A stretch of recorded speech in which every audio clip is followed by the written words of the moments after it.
Antes de nada, quisiera saludar ahí en México son buenos días, aquí ya son buenas tardes, casi noches. Y quisiera decir que para mí es un honor, esa es la palabra que quiero decir, es un honor estar ahora mismo con vosotros y con vosotras para esa charla y ese pensamiento colectivo que vamos a hacer. Digo que es un honor porque este es un tiempo de valientes. Es un tiempo muy retador que tenemos por delante y espero que nuestra reflexión de hoy nos ayude a ejercitar ese valor, esa valentía, ese coraje que nos hará falta en los próximos días, meses, y saber hasta cuándo, ¿no? Entonces, primero de todo eso, agradecer muchísimo y decir esto. Muy bien. Hola, buenos días todos. Para mí es un gusto y un placer estar en un momento tan difícil y tan sensible en una situación que nunca en la vida la habíamos vivido antes, pero que los profesores tenemos un fuerte reto, no solamente con la educación, sino con el mundo y con todos aquellos que nos circundan, porque tenemos que fortalecernos como seres humanos, sin olvidar que el papel de maestro es muy importante, porque el maestro no está el que está en el aula solamente, no es el que está en el aula, sino el que está en el mundo, y eso es muy importante. Para mí es un placer compartir en este momento tan sensible, pero tan importante en una circunstancia muy, muy sutil y también muy sensible. Es un gusto compartir con Angélica Sátiro, que es una gran persona, no solamente por lo que es, sino también por todo lo que hace. Ella es doctora en pedagogía, doctora en filosofía, investigadora educativa. Es una gran artista creativa, por eso es que ha logrado tanto éxito en educación. Es directora de Crear Mundos, es escritora del proyecto Jugar a Pensar o Proyecto Noria, pero de ahí se han desligado otros proyectos como El Jardín de Juanita y muchos más que han hecho que la educación se vaya revolucionando en el sentido de aprender a pensar mejor y ahora es mucho más, que diría, mucho más necesario. ¿Cómo pensamos? ¿Para qué pensamos? ¿Qué es lo que la vida nos está poniendo enfrente? Y cómo nosotros como docentes tendremos que intervenir. La doctora Angélica Sátiro tiene a bien presentarnos el aprendizaje en tiempos de pandemia. Ella misma ha estado viviendo en España una situación más drástica de la que nosotros estamos viviendo en este momento, pero que está muy preocupada por colaborar de alguna forma con nosotros para que nos dé algunas ideas sobre cómo podemos intervenir desde nuestras trincheras.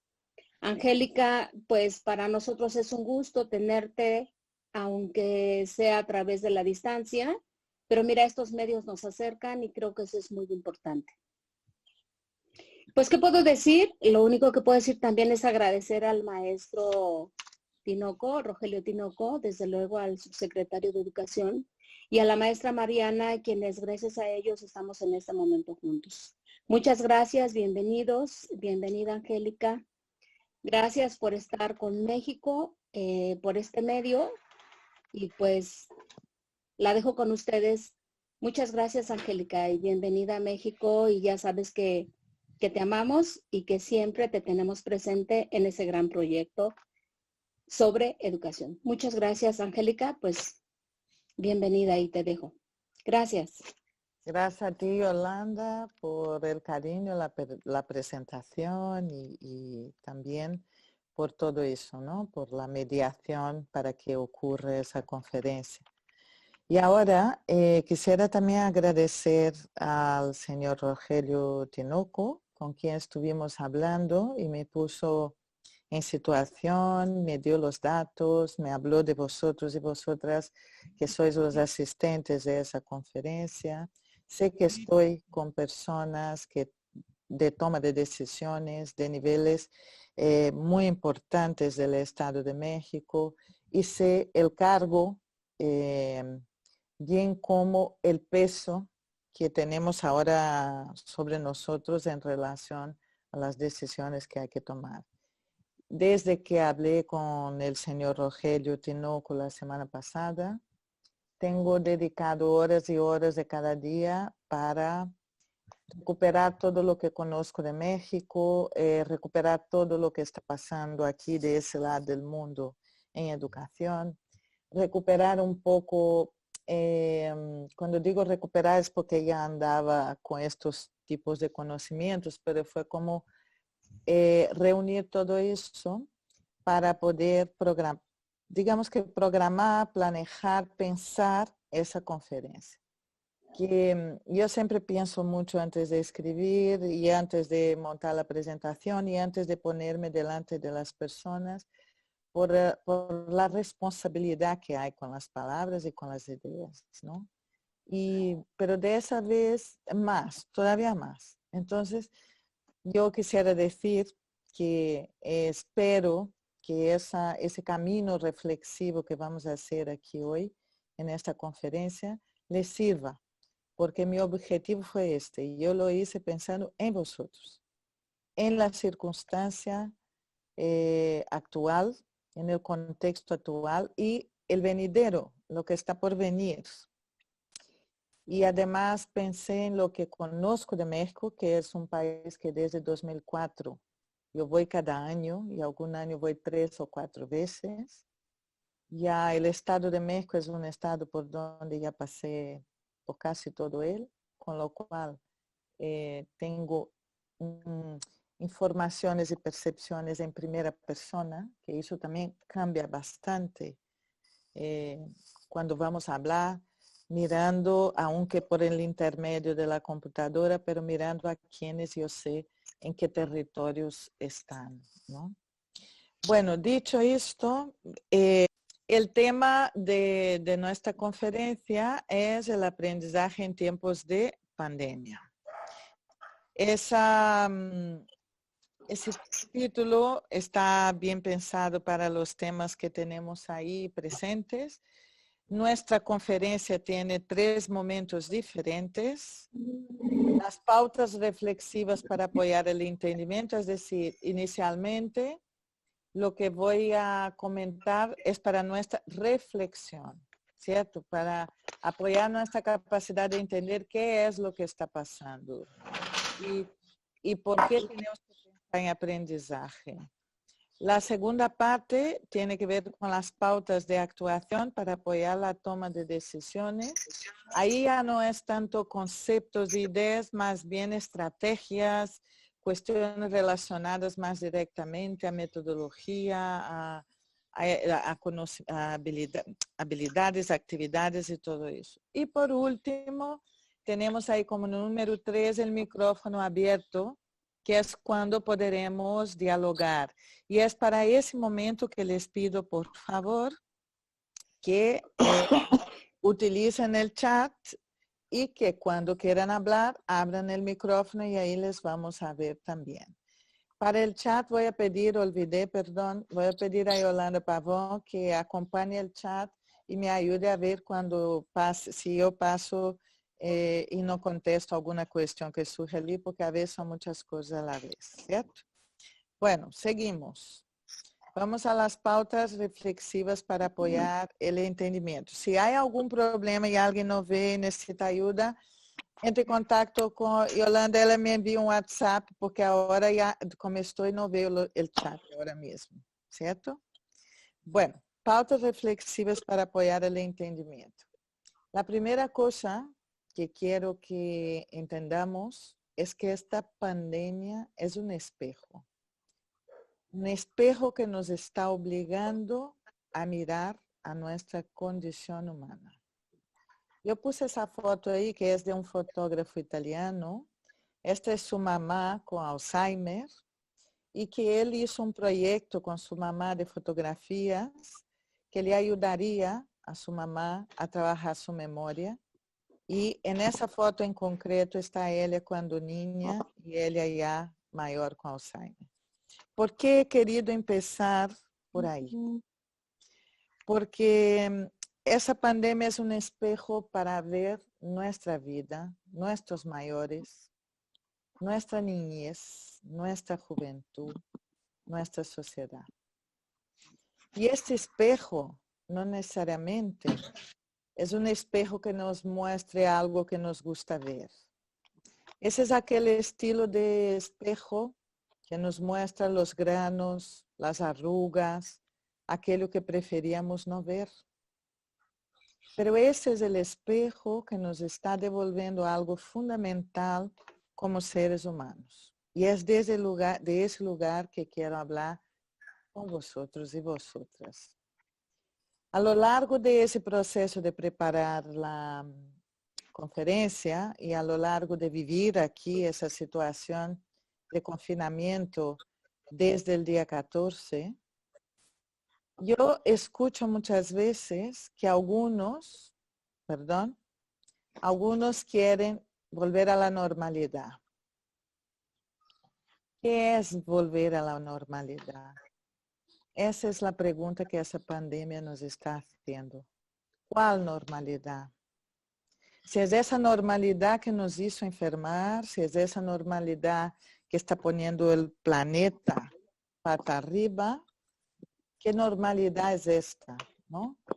Hay gente que todavía está esperando eso, esta normalidad, pero aquí hay que cuestionar esta propia normalidad y principalmente nosotros y nosotras las personas del mundo de la educación. Es nuestro deber hacer ese cuestionamiento y guiar ese cuestionamiento de nuestra sociedad.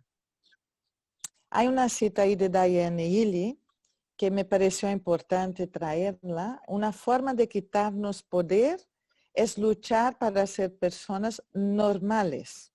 Esta lucha por la mismidad confortable también acaba con todas las posibilidades creativas. La creatividad surge de las dificultades de nuestras vidas. Es decir, una cosa fundamental. Si queremos la normalidad, al final lo que estamos queriendo, perdona que no sé qué pasó aquí, pero lo que queremos con la normalidad es algo que ya no nos cabe. Por eso yo les voy a invitar. Les invito a que nos pongamos en lo peor de los escenarios. Y les voy a decir por qué.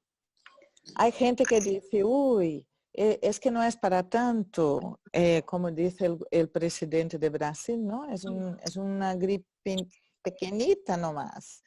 Cuando vemos la historia de las pandemias, pues hubo pandemias, epidemias, pestes que mataron mucho más que esa. Lo que pasa es que esa todavía no podemos hablar de ellas porque no acabamos de saber lo que es.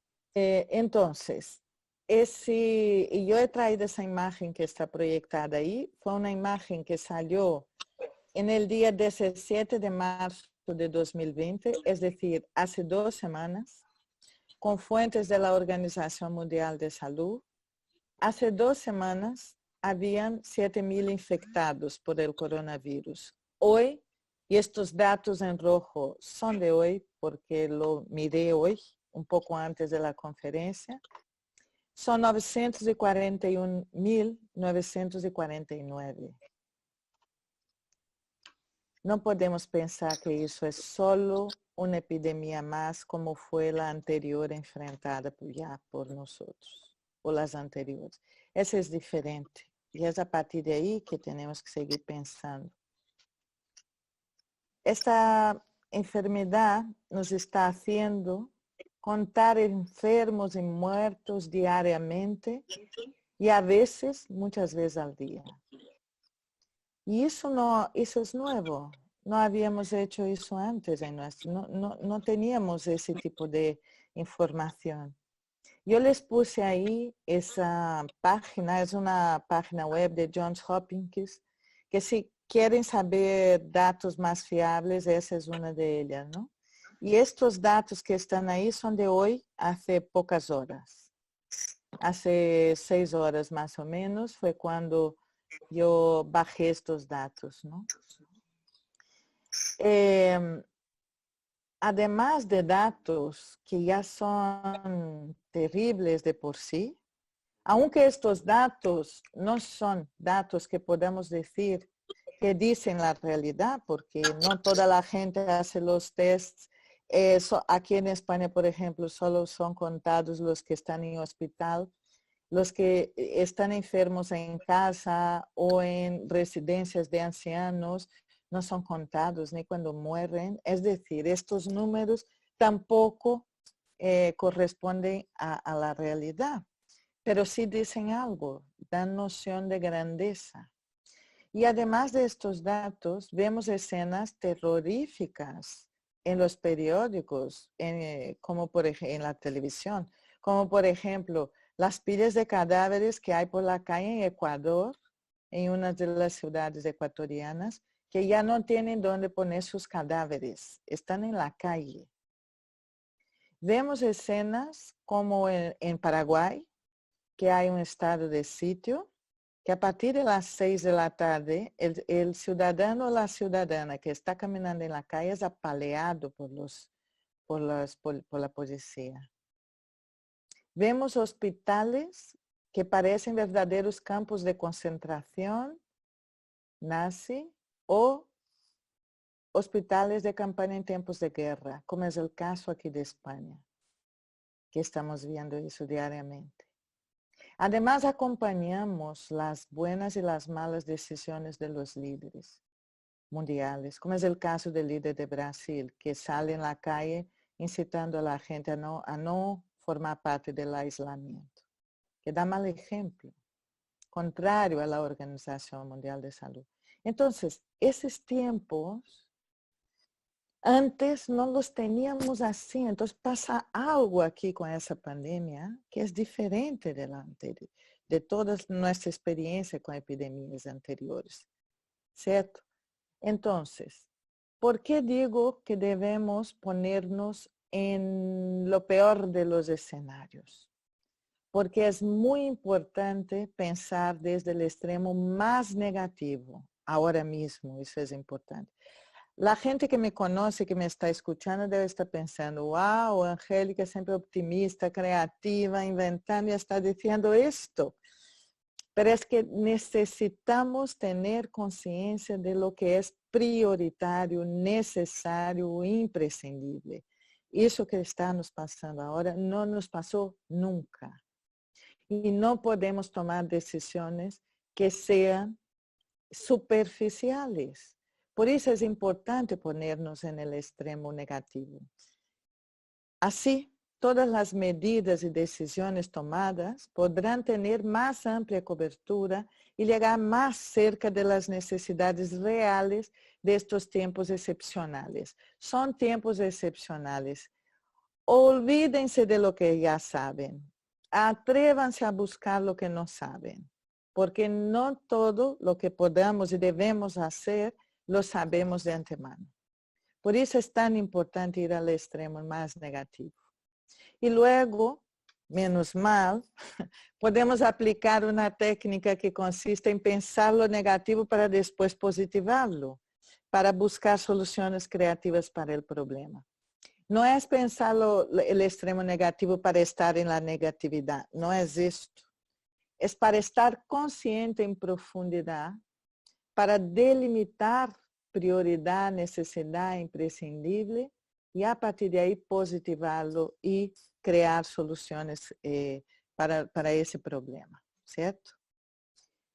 Luego, me pareció importante recordar algunos pensadores que nos ayudan a entender los tiempos, porque esa pandemia, les comenté antes, es un espejo, nos pone delante de nosotros mismos, pero ya sabíamos, con ayuda de estos pensadores ahí, que nuestra sociedad líquida ya estaba con graves problemas de valores, que ya no sabía contestar a los retos de la complejidad del siglo XXI.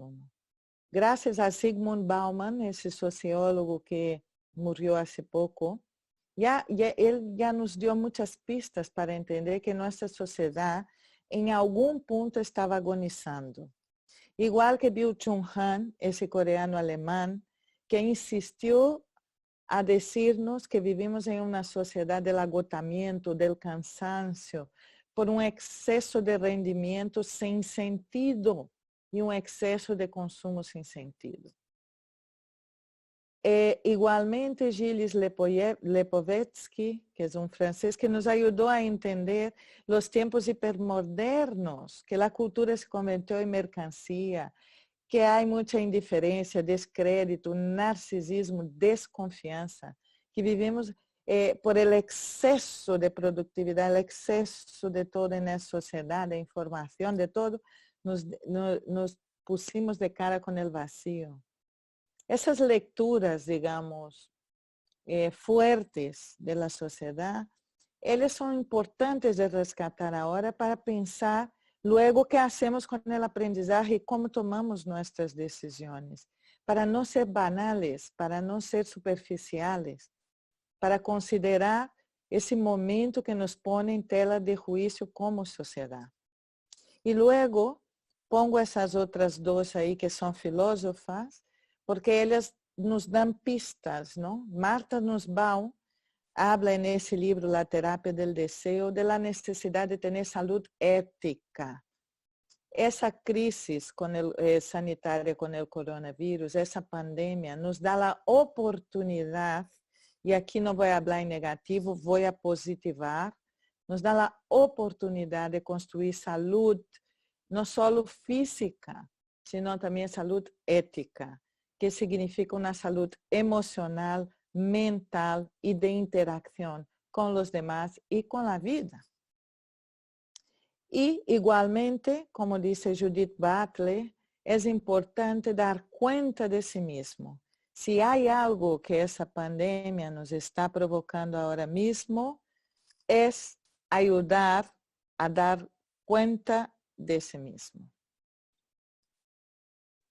Estas personas que yo citaba, estos pensadores que yo citaba anteriormente, también, además de ellos otros, nos ayudan a pensar en 4 tipos de alienación que fue ocurriendo con el ser humano a lo largo de los años y de los tiempos, y que el hecho de que ahora tengamos esa pandemia, tenemos ese espejo delante y no podemos dejar de ver esas alienaciones. Y esto es importantísimo para luego pensar en cuál aprendizaje vamos a fomentar. Tienen que ser aprendizajes que superen estas alienaciones que vamos a hablar ahí. Estábamos todos con mucha prisa, con esa velocidad, con ese exceso, con lo cual había una alienación de la vida, una alienación de nuestro espacio vital, de la valoración de la vida como un valor en sí mismo. Entonces, si hay algo de lo que tenemos que tratar los de educación a la hora de pensar cómo acompañar a nuestros niños y jóvenes, ayudarlos a volver a sí mismos, a superar esa alienación vital. Igualmente, el exceso de consumo, que todo se convertía en basura, todo lo que hicimos con nuestro planeta, con la naturaleza, todo eso generó otro tipo de alienación, que es una desconexión de lo natural que somos nosotros también, ¿cierto? Entonces, si hay algo que tenemos que hacer, es ayudar a nuestros niños y jóvenes a reconectar eso de ahí. Eso ahí es prioritario y esencial. La otra cosa es que a lo largo de esa sociedad que se está construyendo en el siglo XXI, fue reforzado el individualismo, el comodismo, y con eso valores como la cooperación, la colaboración, pues fueron cayendo en desuso. Aunque en México todavía se ve más gente colaborativa y cooperativa que aquí, por ejemplo, donde vivo yo. Pero ese individualismo, ese comodismo, generó una alienación de sí mismo, que ahora es la oportunidad para uno volver a sí mismo y no estar alienado de sí, sino que estar otra vez conectado consigo mismo. Eso es clave para pensar los aprendizajes. Y igualmente todo el proceso de incertidumbre cognitivo y ético y todas las fake news. Ahora mismo un grave problema es todo el conjunto de información falsa que hay alrededor de la pandemia del coronavirus. Entonces, y de todo lo demás, ¿no? Pero sobre eso es muy fuerte. Hay un componente de alienación digital que tenemos que tener presente, porque si hay algo que tenemos que ayudar a nuestros niños y jóvenes que están en casa, es que no estén alienados digitalmente, es que tengan criterios para afrontar y distinguir la verdad de la fake news, de la falsa verdad, ¿cierto? Es decir, esa pandemia nos pone nuestro modelo de sociedad en tela de juicio, nos hace cuestionar cómo venimos funcionando y si deberíamos volver a eso. Por eso es la pregunta detrás, ¿cuál normalidad? Porque si la normalidad es esta, ¿queremos volver a eso cuando acabe todo? ¿O nosotros y nosotras como educadores vamos a querer aprovechar que esa pandemia nos pone un espejo delante para repensarnos como persona y como sociedad, aprovechar para educar nuevas generaciones más conscientes de sí mismas, de la naturaleza, del otro, del conocimiento, de la tecnología, del uso de la tecnología. Bueno, esta situación es nueva en nuestras vidas. Por eso cuando el profesor Rogelio Tinoco habló conmigo, yo le he dicho, mira, no tengo la respuesta. Yo puedo compartir lo que estamos pensando y haciendo desde el inicio aquí, cuando empezó todo eso por aquí, que empezó un poco antes que ahí. Pero esta situación es nueva para todos, ¿cierto? Todavía no nos había pasado nada que provocar un frenazo en la sociedad capitalista consumista a nivel global. Todavía no había pasado eso. En el mundo, eso es nuevo.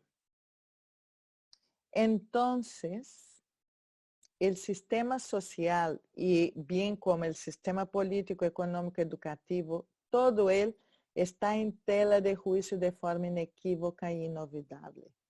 Podemos preguntar cómo serán los relatos de esa época en los futuros manuales de historia.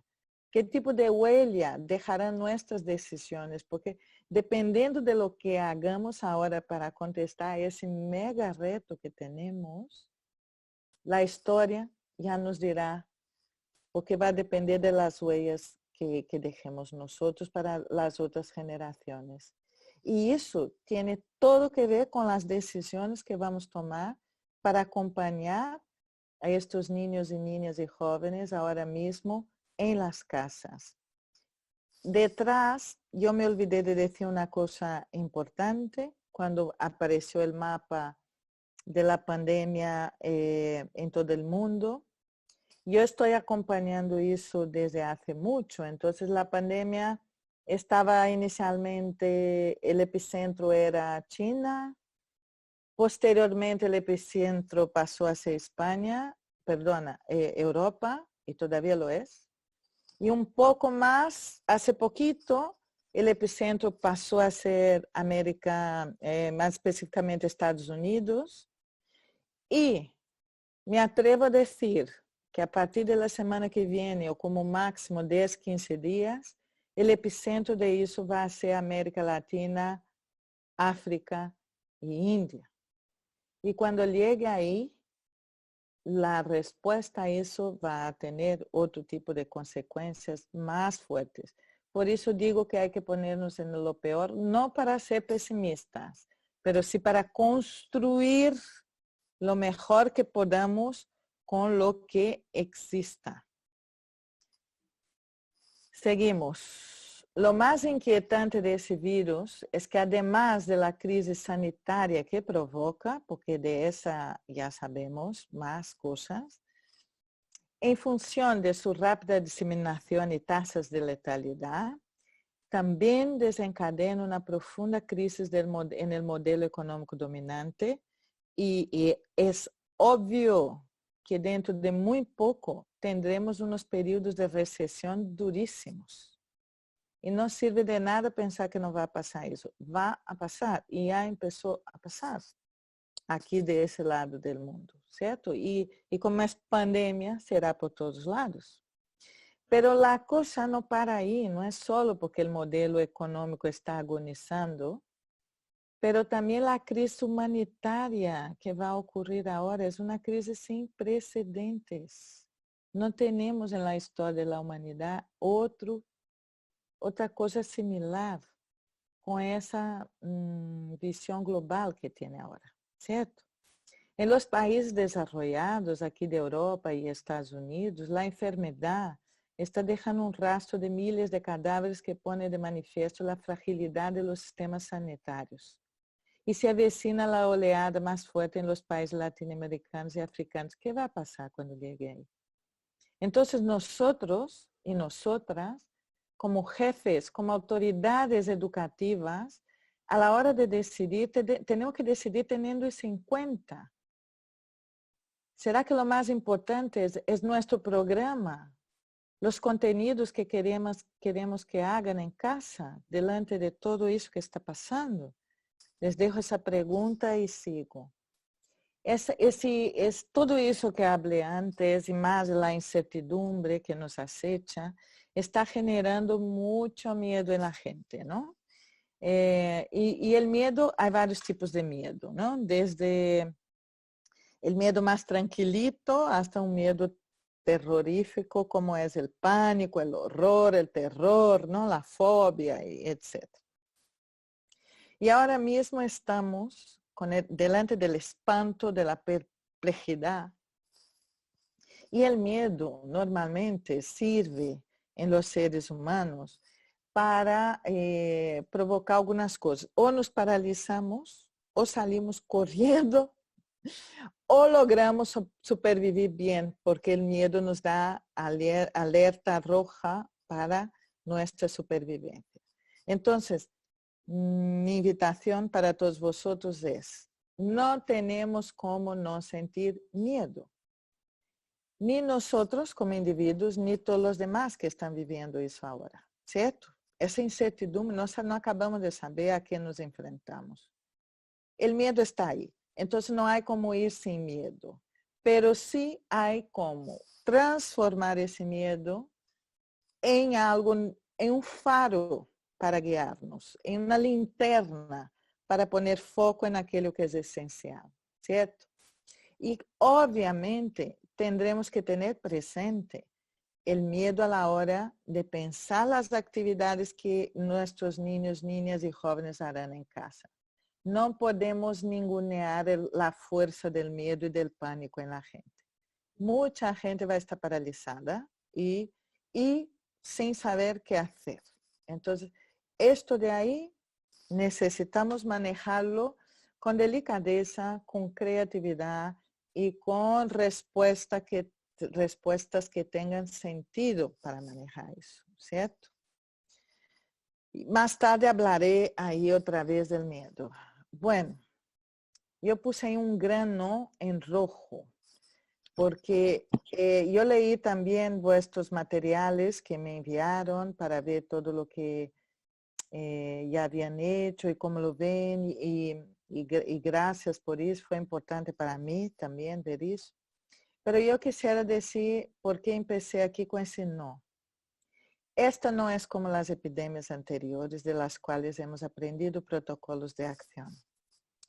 Hemos podido repetir esos protocolos hasta ahora, ¿cierto? Pero esta es una pandemia que nos pone en otro lugar. Con lo cual, no sirve solo lo que ya sabemos hacer frente a las epidemias anteriores. Esta pandemia, de esta vez, nos envía un recado más profundo que nos mueve, revuelve, conmueve en la esencia de quiénes somos y de cómo nos constituimos socialmente y de cómo habitamos el planeta. Esto que acabo de decir tiene que ser nuestro faro a la hora de ayudar y apoyar a las familias con la educación de nuestros niños y jóvenes en casa. ¿Qué es esencial? ¿Qué es lo que tienen que aprender de sí mismos? ¿Qué es lo que tienen que aprender como sociedad y como conciencia planetaria? Eso de aquí es lo que tiene que movernos más que si el currículum, que si los contenidos, que si la página tal, de la página tal a la página tal del libro. Ahora mismo hay algo mucho más impactante que esto, ¿vale? Entonces tenemos que tener presentes eso de ahí. Y les pongo la siguiente pregunta. En un contexto como este que estamos delineando, ¿cabría hablar de enseñanza? O sea, la palabra es enseñanza. Y yo les contesto no. No, no cabe hablar de enseñanza. Y les voy a decir por qué. La pandemia es un espejo para los sistemas educativos también. Nosotros tendremos que reinventarnos también. ¿Y por qué no cabe hablar de enseñanza? Ya que somos enseñantes, ya que somos autoridades del sistema de enseñanza. Yo voy a decir los porqués enseguida ahí. El primero porqué. Aprender y enseñar son dos procesos diferentes y no van en paralelo. El hecho de que alguien enseñe no significa que la otra persona aprenda. Luego, hay un montón de gente que aprende sin que nadie le enseñe nada. Luego, hay un montón de esfuerzos de enseñanza que no hacen que el otro aprenda. Es decir, son procesos diferentes. La enseñanza pertenece a nosotros los enseñantes. Ahora el aprendizaje pertenece al aprendiz, es un proceso que ocurre dentro del aprendiz. Y en ese caso nosotros también somos aprendices de esa pandemia, ¿cierto? Entonces, por eso la conferencia no es sobre la enseñanza en tiempos de pandemia, sino es sobre el aprendizaje en tiempos de pandemia. Y aquí el punto 2, luego, si quieren, a la hora del micrófono abierto, volvemos a hablar de eso, de aprender y enseñar, ¿cierto? Ahora, ahí en el punto 2, yo les quiero hacer una serie de preguntas para pensar juntos, ¿cierto? ¿Hay que llevar la escuela a casa? Deberíamos escolarizar las familias. Tenemos ese derecho de hacer eso. Las familias son educadoras, sí, y tiene que serlo, ¿eh? Las familias son educadoras, pero no son enseñantes. No estudiaron lo que estudiamos nosotros. No entiende de didáctica, no entiende metodología, no entiende de planes de estudio, no tienen todo el contenido que tenemos, no saben lo que sabemos nosotros. Igual que nosotros no sabemos lo que sabe un médico, que es aquel que nos va a curar si pillamos el coronavirus ahora mismo. Entonces no podemos creer que pueden ser enseñantes, porque no lo son.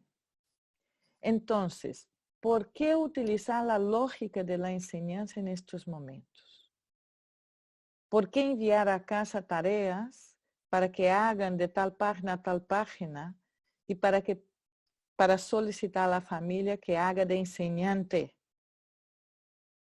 ¿Será que la mejor solución es imponer nuestra lógica programática a las familias que están bajo una espantosa presión?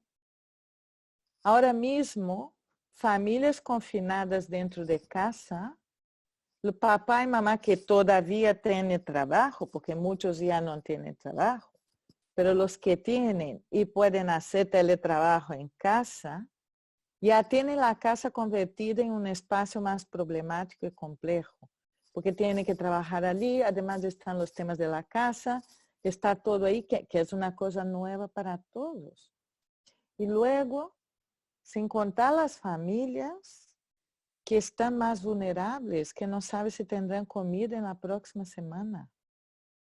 Y a la hora que empiece la oleada fuerte de ese virus ahí en México, en el Estado de México, vamos a ver las familias sufriendo la enfermedad y la muerte de los suyos. Que eso aquí ya lo vemos. Y es duro. Y luego otras estarán paralizadas por el pánico. Y nosotros queremos que además de eso, que sean enseñantes. Tenemos ese derecho.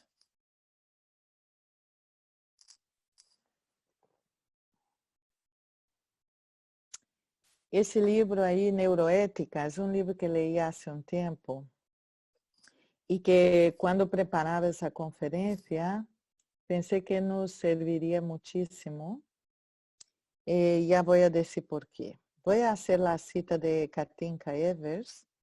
Aunque nuestras acciones tengan consecuencias de un gran alcance en el espacio y en el tiempo, nuestro carácter egocéntrico cerebral nos mantiene prisioneros en un minúsculo mundo egocéntrico. Y esto no nos ayuda a pensar y a prever de manera global o a largo plazo. Mira, essa Katinka, ella es neurocientista y filósofa. Y en especial trabaja con esa parte de neuroética, ¿no? Y yo quedé pensando la siguiente cosa.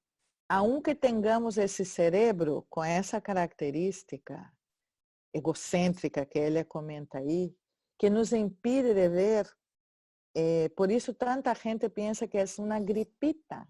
Es egocentrismo eso. Ahora mismo tenemos que ver globalmente. La pandemia te hace ver globalmente y te hace pensar a largo plazo. O sí, o también.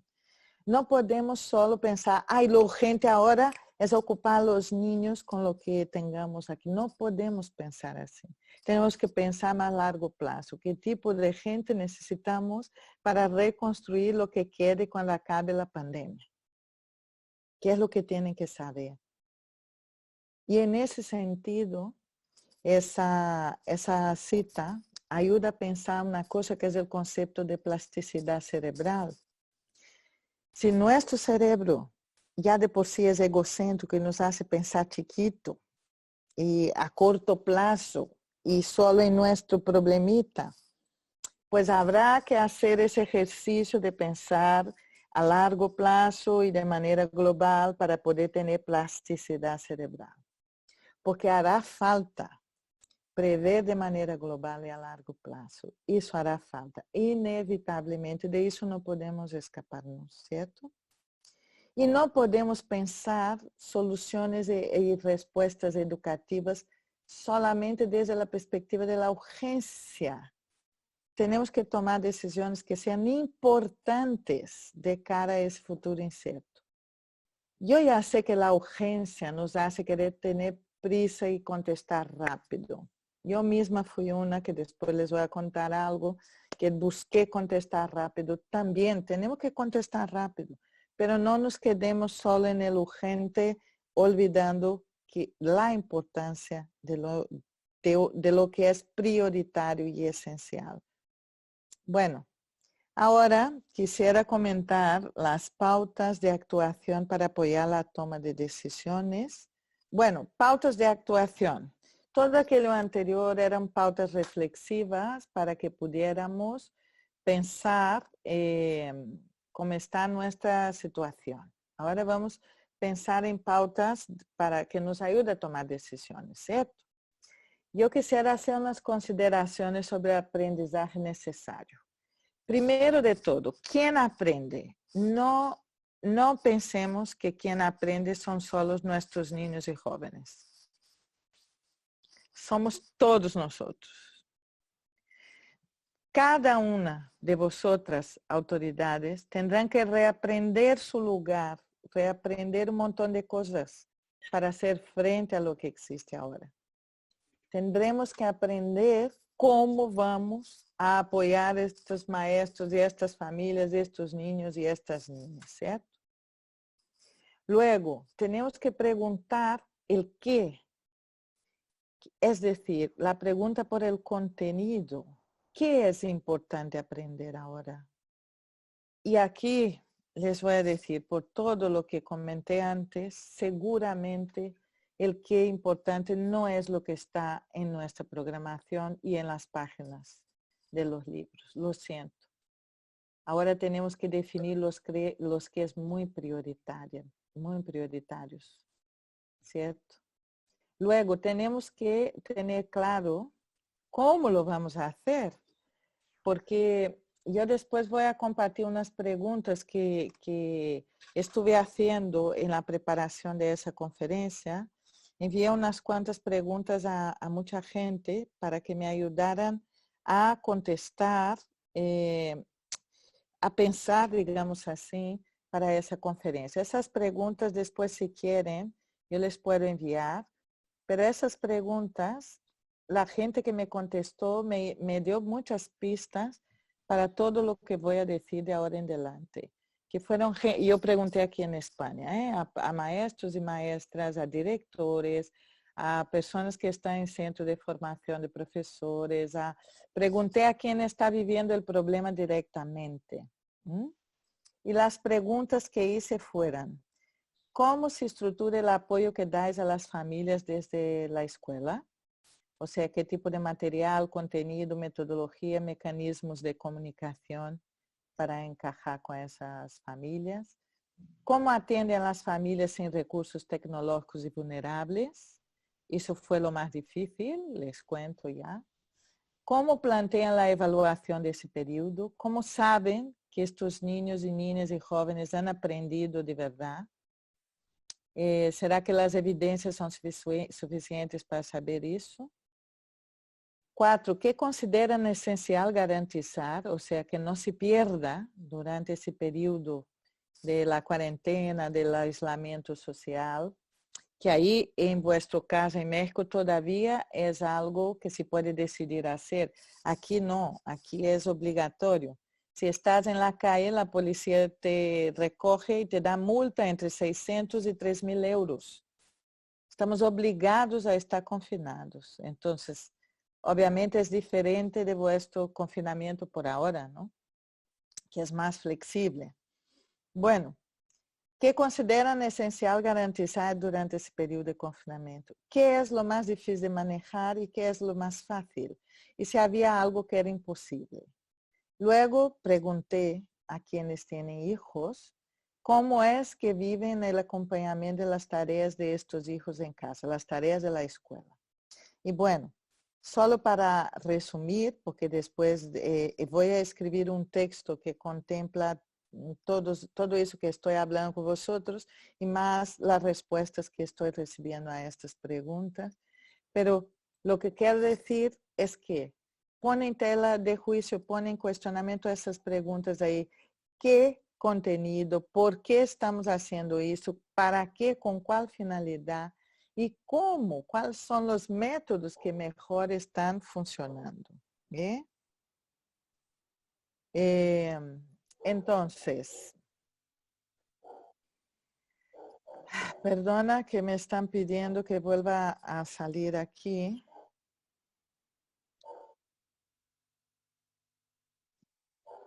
No sé si puedo dar entrada, Yolanda, que no me deja. Lo siento, no puedo dar entrada a nadie más ahora. Me están pidiendo para dar entrada a otra persona, pero ahora ya no. He podido dar entrada a más gente hace unos minutos, pero ahora ya no me deja. Y no es por la cantidad de gente, sino porque ya no me permite aquí. Bueno, seguimos. Entonces,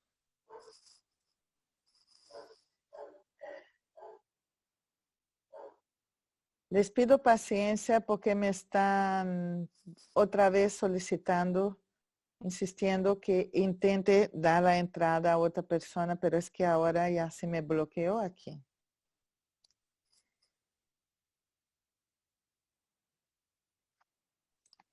Perdón, un momento, ¿eh?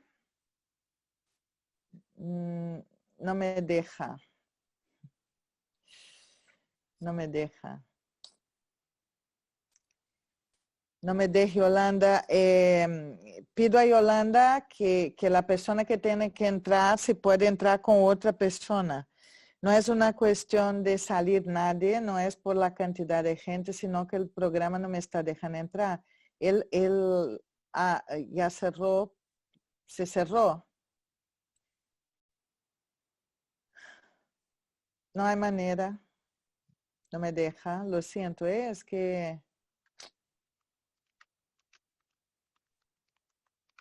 me están pidiendo para hacer algo que el programa ahora ya no me permite hacer. Lo siento, Yolanda. No logro. Siento mucho. No hay formas de hacerlo. No es porque hay mucha gente, ¿eh? Es porque se bloqueó el sistema y yo supongo que es porque internet de aquí está pesada. Bueno, dicho eso, yo tengo que seguir con la conferencia. De todas formas, esa conferencia está grabando. Yo les voy a enviar después, posteriormente, el vídeo de la conferencia, ¿sí? Bueno, entonces, ¿qué les estaba diciendo? Les estaba diciendo que estoy haciendo esa investigación, digamos, más de campo para ver y averiguar y saber qué es lo que ocurre para contestar esas preguntas, ¿no? ¿Qué, cómo, por qué y para qué? Y en ese sentido,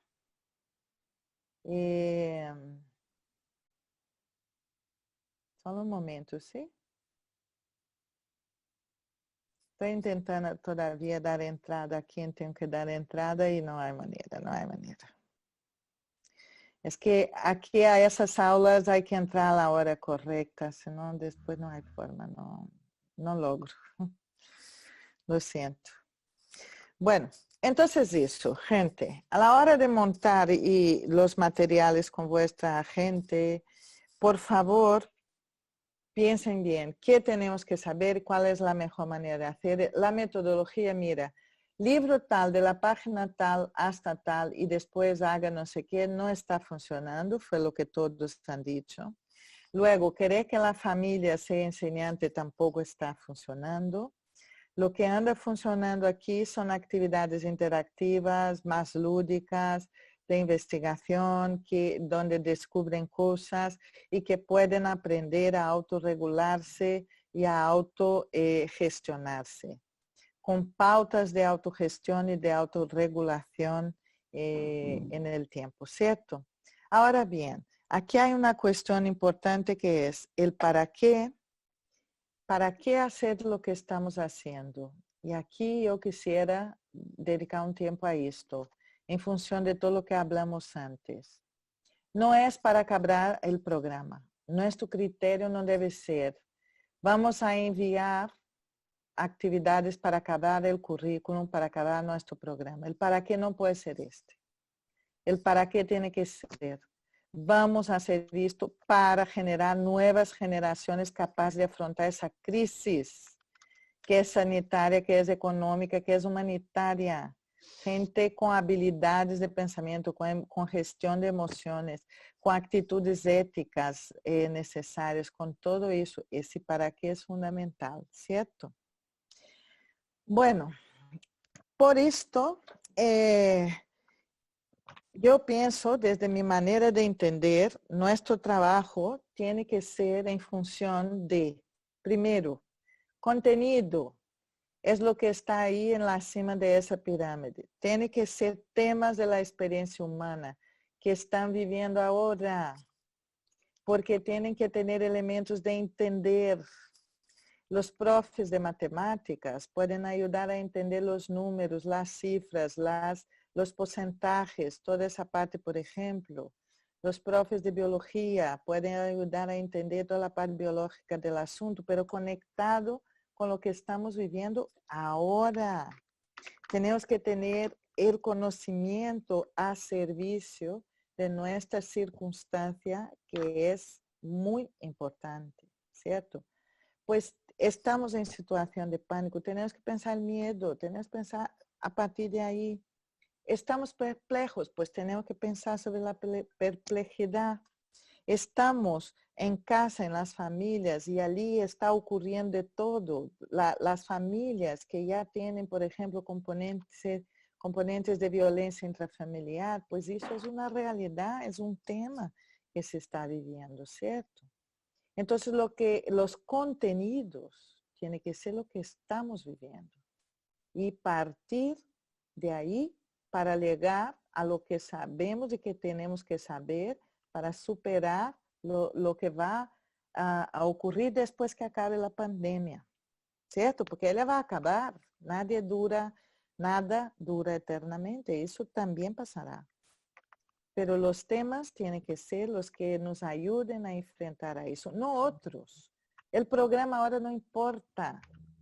Todo aquel trabajo que tuvimos para estructurar el programa, ya volveremos a él. Luego hay un conjunto de cosas importantes para tener, que son las habilidades de pensamiento. Tenemos que tener capacidad de solucionar problemas, con lo cual necesitamos pensamiento crítico, creativo y ético bien desarrollado. Con eso las habilidades de pensamiento son fundamentales. Luego hay un conjunto de actitudes que le llamamos éticas y que van conectadas a la gestión de emociones, que habrá que trabajar esas actitudes éticas y esta gestión de emociones. ¿Por qué? Esa pirámide que está ahí, que tiene temas de la experiencia humana, las habilidades de pensamiento, las emociones y las actitudes, son las herramientas, son los recursos internos que estos niños y niñas y jóvenes tendrán para afrontar su circunstancia actual y luego cuando acabe eso, lo que venga después, ¿cierto? Y para eso tenemos que ayudar a esas criaturas a percibir mejor, a trabajar su percepción. No pueden estar obnubilados, no pueden estar con la percepción difusa. Tienen que percibir más y mejor. Tienen que tener capacidad comparatoria para tener pensamiento crítico.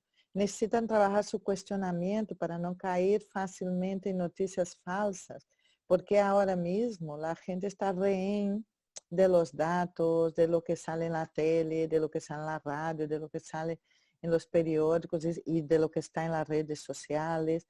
Pero hay que tener cuestionamiento de eso para separar la información con sentido de la que no tiene sentido. Igual que hay que reforzar mucho el lenguaje. Esas criaturas van a necesitar tener palabras escritas, orales, además lenguaje corporal, otro lenguaje plástico, todo tipo de lenguaje para poder expresar eso que está pasando, ¿cierto? Para poder tener, porque el desarrollo del pensamiento va conectado con el lenguaje, ¿cierto? Bueno. Yo estoy proponiendo, y es mi pensamiento actual sobre eso, que aprender desde la condición humana confinada. Vuestro confinamiento ahí todavía es una versión light, vamos a decir así, ¿no? Porque es voluntario. Pero yo que estoy en un confinamiento voluntario desde el día 14 de marzo, todo eso, y no es voluntario el mío, ¿no? Es obligatorio. Todo eso me hace pensar qué significa estar confinado y qué es lo que aprendemos de esa condición humana confinada. Y en ese caso, qué es lo que podemos ayudar a que aprendan nuestros niños, jóvenes y sus familias, ¿no? Porque habrá que aprender desde esa condición, aunque estando confinados y aislados dentro de la casa, necesitamos tener conciencia planetaria, es decir, hace falta trabajar desde el yo para fortalecerlo, fortalecer las habilidades de pensamiento, fortalecer sus emociones, fortalecer sus actitudes éticas, fortalecer sus recursos internos, pero también hay que fortalecer la familia, el conjunto de interacciones. Tenemos que tener los niños y los jóvenes no solo como usuarios de una, por eso la familia no puede convertirse en escuela. Los niños y jóvenes están interactuando con los adultos allí y tienen que aprender de eso. Tenemos que ayudar a fortalecer esas relaciones familiares, porque desde ahí, eso sí que es la trinchera actualmente. Y a la hora que la pandemia empeora, será todavía más trinchera la familia. Entonces tenemos que reforzar esa familia. No estirar de ella para que dé lo que no tiene, sino que apoyarla. La familia tiene que mirar a nosotros, autoridades educativas, como sus cómplices, como sus soportes, como sus apoyos. Ellos tienen que confiar que nosotros les ayudamos a educar a sus hijos. No pueden sentirse nuestros empleados haciendo lo que creemos que deban hacer. ¿Cierto? Tenemos que